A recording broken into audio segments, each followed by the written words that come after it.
You're welcome back to the Gavel. Now, we've been speaking with the Senior Special Assistant to the President on National Assembly Matters, Senator Enang, on reforming the budgeting process in the National Assembly. Was this provision adopted in the House of Representatives? To the best of my knowledge, I don't remember if it is there, but I say this is what we introduced in the House of Representatives, but I think it is not there in that of the Senate. I chair the Rules and Business, and it's not there in the standing orders of the Senate. That proviso is a proviso. It is the main provision is there. That is that the clauses of the appropriation bill shall be postponed until the schedule has been attended to. That is why when you see the Senate President presiding in Committee of Supply, or the Speaker presiding in Committee of Supply, or the Deputy Committee Speaker presiding, you will see the Speaker and the Senate President going to the schedule. Is not just how much each ministry will spend. How much each ministry will spend is part of the schedule. What they will spend on is the other schedule. That is each detail of what will spend on by each ministry on each item is part of the schedule. But what is normally is the total of what will be spent on recurrent and capital by each ministry, recurrent and capital. Then when they'll now come to the main clauses of the appropriation bill. The main clauses of the appropriation bill is the one that says the minister responsible for financial, when authorized by warrant, the Accountant General of the Federation shall, when authorized by warrant, issued by the minister responsible for finance, issue so amount up to this. Then it states the end of the budget, the different clauses that guides it, what the times that the different ministries will have to lay different things on the different reports on the budget, on the table of the Senate and House of Representatives, then the other covenants. The only way that we are going to come out of any disputation is to make sure that the budget details are passed as part of the votes and proceedings. I also raised a question on that conference that can the legislature be said to have passed a budget or a law when under section 62 subsection 4, I wish I'm correct.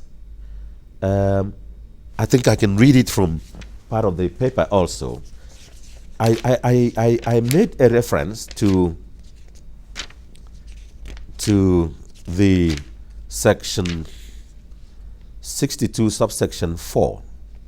Section 62(1) says that the Senate or the House of Representatives may appoint a committee of its members for such special or general purposes as in its opinion would be better regulated and managed by means of such a committee, and may by resolution, regulation, or otherwise as it thinks fit delegate any function exercisable to it to any such committee, which authorizes the Senate and House of Representatives and any House of Assembly to appoint the Committee on Appropriation, Committee on Finance, Committee on Education.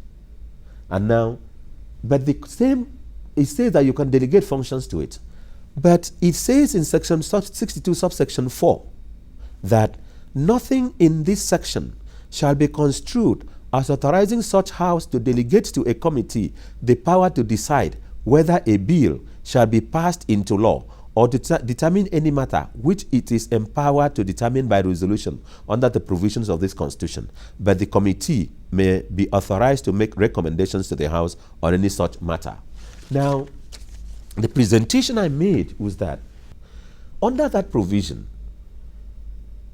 the Senate, the House of Representatives, the House of Assembly cannot, after passing the main clauses of the budget, the schedule to the budget, which is the ministerial allocations, and you just pass that, and that is reflected in the votes and proceedings. Then you allow a committee to go and pass and consider the other ones, and then attach it, and then forward it to the governor for assent or to the president for assent. So are you saying that in the last 16 years, the National Assembly has not been following the dictates of the Constitution as regards the budgeting process and passing the budget? We have been passing the budget. but the budget has been inchoate. And in the last 16 years, there is no vote and proceedings of the Senate or the House of Representatives and most House of Assemblies which reflect the details of the budget. I give you an example of the budget. This is the 2016 budget of the country. It is of Nigeria. It is in two volumes. And of the 2 volumes, the totality of it is about 1,400 pages. The only thing that is reflected in the votes and proceedings of the Senate and House of Representatives, for instance, with the greatest respect, is about 10 pages. The other 1,320 or so pages are not reflected in the votes and proceedings. And that is where, when you see where the president signs on page 11, that is, the president assented to it. And then the clerk,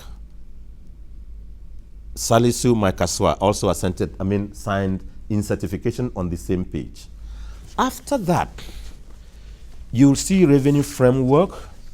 You'll see every other page of the budget is signed by the chairman of the Senate committee and the House committee of an appropriation, as it used to be. It's not just now. It's been like that from 2000, from year 2000. So I'm not saying that it is just now. And then I raised the question at the conference that, further to it, that is the chairman of a committee recognized under the Act Authentication Act? And I answered that it is in the negative. That under the Act Authentication Act, it is the clerk to the National Assembly or the clerk of the House of Assembly of a state that will certify what the National Assembly or the legislature has passed. And the clerk to the National Assembly or the clerk to the House can only certify that which is in the votes and proceedings.